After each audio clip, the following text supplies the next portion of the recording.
Envoie ton Esprit Saint, ton feu d'amour divin, déploie ton cœur et viens nous sauver. Délivre-nous de nous, délivre-nous de tout, ce qui refuse en nous de t'aimer. Du sang de ton agneau, déverse en nous le flot des abondantes eaux de ton pardon. Viens inonder nos vies, restaure-nous, guéris ton Église.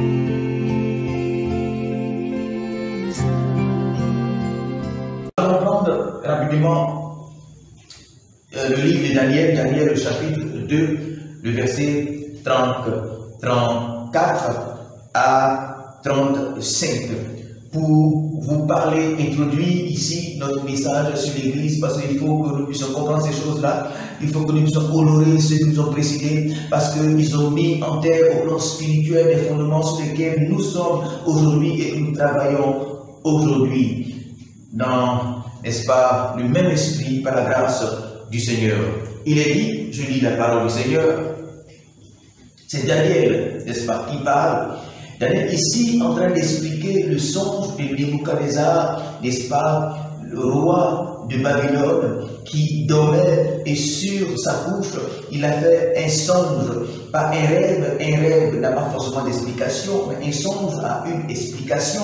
Alors, il a fait, n'est-ce pas, un songe et à son réveil, il a oublié non seulement le songe et son explication, il demande alors à ses devins, à ses magiciens, astrologues et autres de lui, n'est-ce pas, révéler le songe que lui il a oublié afin de lui donner l'explication de ce songe-là. Et nul, n'est-ce pas, à Babylone, nul sage, magicien et autres n'a pu, n'est-ce pas, trouver le songe que le roi a fait et de lui a donné l'explication. Il y avait un seul qui avait un esprit supérieur, le Fils, l'un des serviteurs du Dieu très haut, Daniel, le prophète de Dieu, qui, n'est-ce pas, qu'on a présenté au roi, il est allé, n'est-ce pas, prier afin que le Seigneur, son Dieu, le Dieu des Hébreux, le Dieu d'Abraham, d'Isaac et de Jacob, qui connaît les secrets, qui connaît ce qui arrive et ce qui était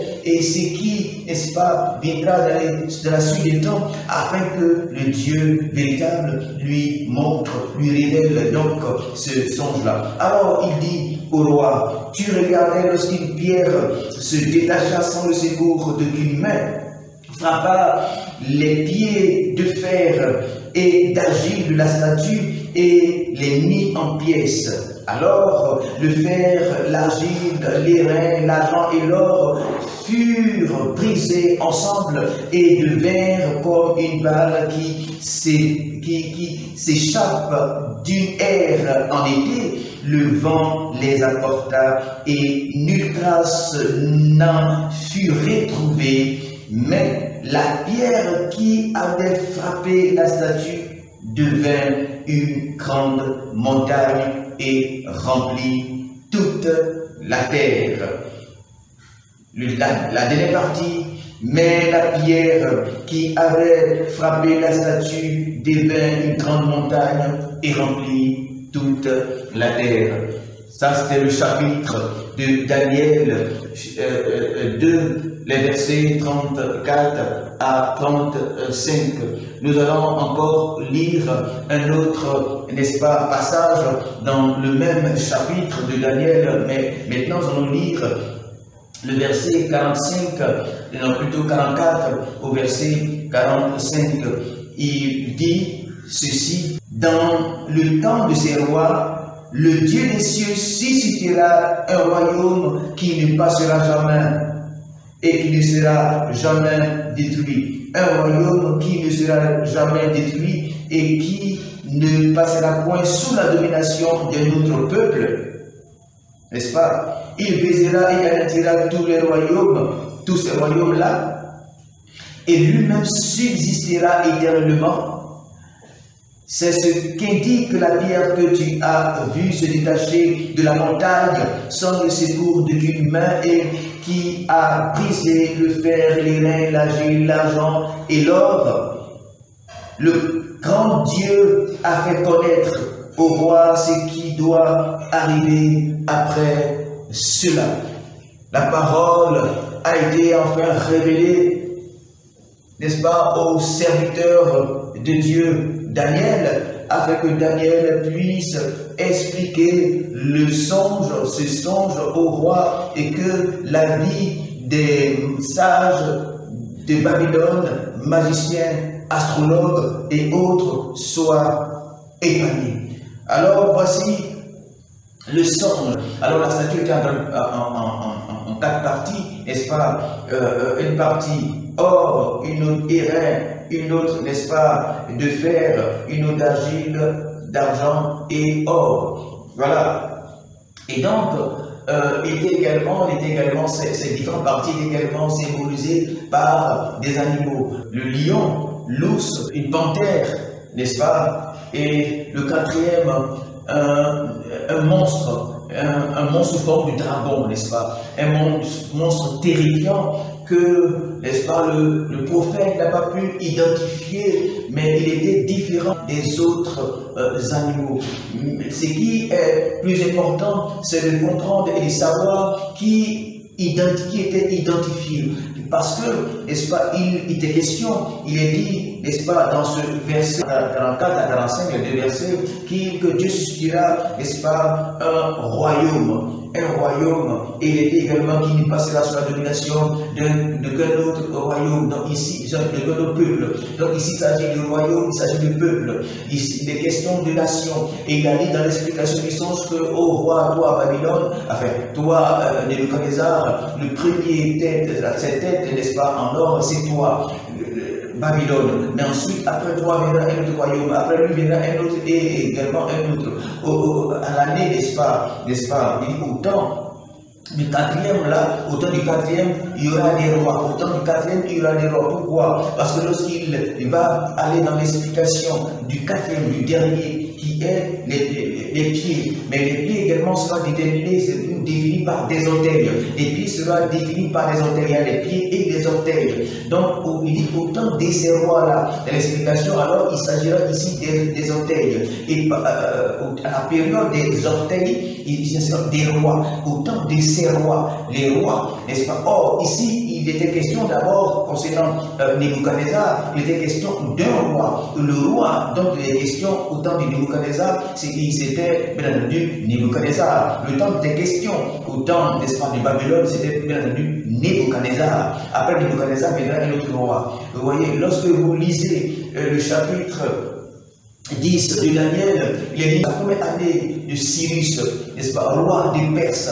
C'est Daniel qui parlait encore. Ici, c'est Daniel qui parle. Et le roi à qui il parle s'appelle Nebuchadnezzar. Au chapitre 10 de Daniel, il parlera de notre roi, la première année de ce roi-là. Et le roi en question, au chapitre 10, sera Cyrus. Donc nous sommes passés, et Cyrus, roi de Perse. Alors nous comprenons que nous passons au temps de Daniel. Nous étions déjà ici au chapitre 2, vers la fin, n'est-ce pas, ou à l'apogée, je dirais, à l'apogée de l'empire, n'est-ce pas, de Babylone, l'empire babylonien avec Nebuchadnezzar. Et ensuite, nous verrons au chapitre 10 que la Perse, sinon il était question dans l'histoire, n'est-ce pas, de l'empire médio-perse, les Mèdes et les Perses qui vont fusionner et seront, n'est-ce pas, un seul royaume, un seul empire, et ils vont se lever, aller contre, n'est-ce pas, Babylone, et ils vont détruire Babylone. Babylone sera donc à son déclin, et ils vont maintenant dominer sur le monde, ils vont emporter, comme Babylone a emporté avec, n'est-ce pas, elle, n'est-ce pas, tous les trésors de Jérusalem. Alors le roi Cyrus, n'est-ce pas, va emporter, n'est-ce pas, en Perse tous les trésors de la maison. Alors, il va emporter également les éléments précieux de la maison, n'est-ce pas, les richesses, n'est-ce pas, de la maison de l'Éternel qui étaient, n'est-ce pas, pris, n'est-ce pas, Nebuchadnezzar. Alors, nous connaissons cette histoire où la mer va écrire sur le mur. Nous étions ici au temps des Perses, n'est-ce pas? Et donc, Daniel également sera appelé pour lire ces choses-là. Alors, il y aura Babylone, Perse. Et maintenant, nous savons dans l'histoire, après la Perse, il y a eu le règne d'Alexandre le Grand et donc la Grèce. Alors, après les Perses et les Mèdes, il va y avoir le royaume perse qui va dominer sur le monde entier avec Alexandre le Grand, qui va faire, n'est-ce pas, des exploits assez extraordinaires, qui va étendre son royaume, n'est-ce pas, jusqu'aux portes de l'Afrique, jusqu'à l'Asie, etc.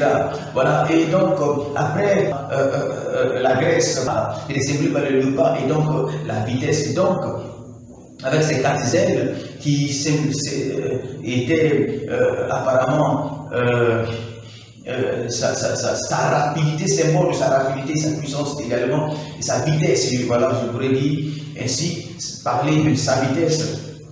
Alors, et après la Grèce, nous savons que le royaume qui va venir, n'est-ce pas, et amener, n'est-ce pas, le déclin de la Grèce sera l'Empire romain qui sera ce quatrième royaume qui ne sera pas semblable aux autres, qui sera les pieds de fer et d'argile et qui aura à ses extrémités les orteils qui seront 10 rois, donc 10 royaumes. Et nous savons que dans l'histoire, nous pouvons, au temps, n'est-ce pas, de l'Empire romain, nous pouvons voir ou identifier les 10 royaumes qui seront caractérisés dans la statue, n'est-ce pas, par les orteils.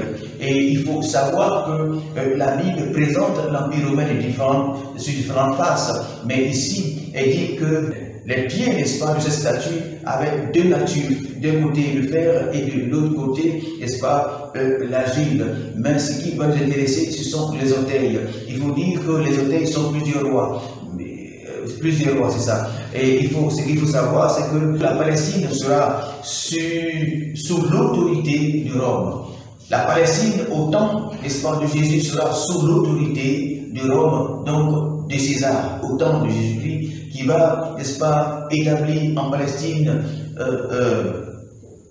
Pilate. Mais après Pilate, il y aura Titus, n'est-ce pas, un général qui viendra et qui va détruire la ville de Jérusalem et emporter tout le peuple d'Israël en captivité. Mais ce qu'il faut remarquer et il faut dire, c'est que l'Empire romain connaîtra également dans son apogée cette forme qui sera l'idée mère initiale de ce qui est aujourd'hui l'ONU, mais qui sera appelé au temps de l'Empire romain, l'Empire romain germanique.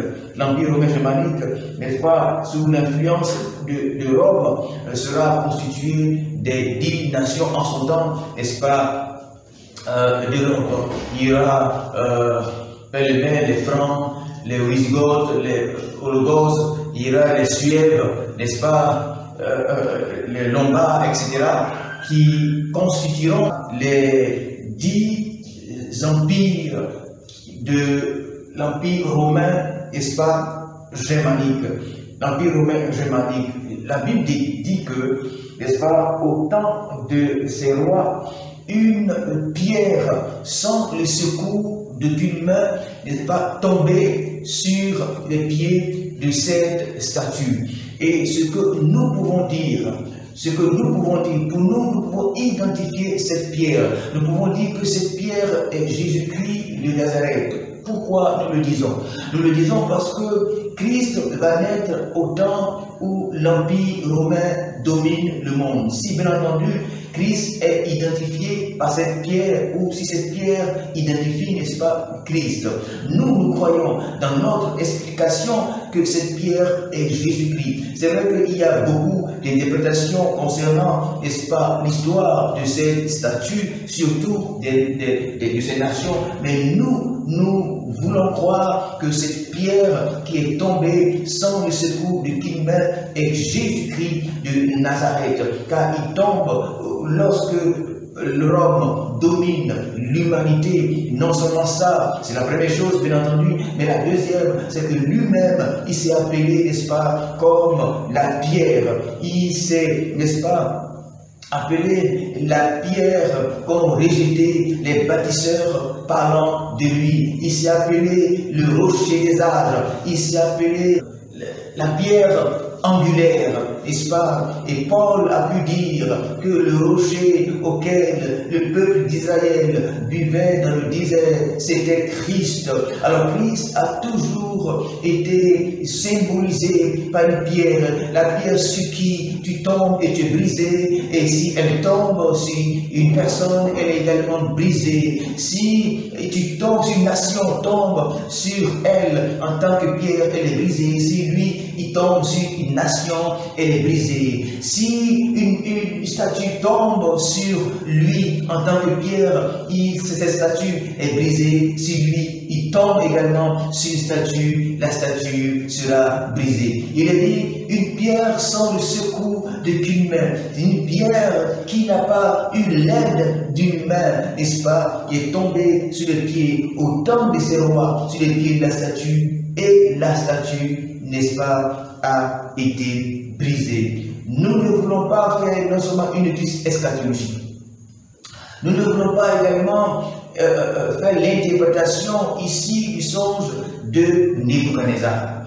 Mais là où nous voulons attirer votre attention, c'est la pierre qui est devenue une grande montagne, n'est-ce pas? Une petite pierre. Il dit que dans ce temps des rois, le Dieu des cieux suscitera un royaume, n'est-ce pas? Et à la fin, il va dire que c'est ce qui indique la pierre que tu as vue se détacher de la montagne sans le secours de Dieu-même.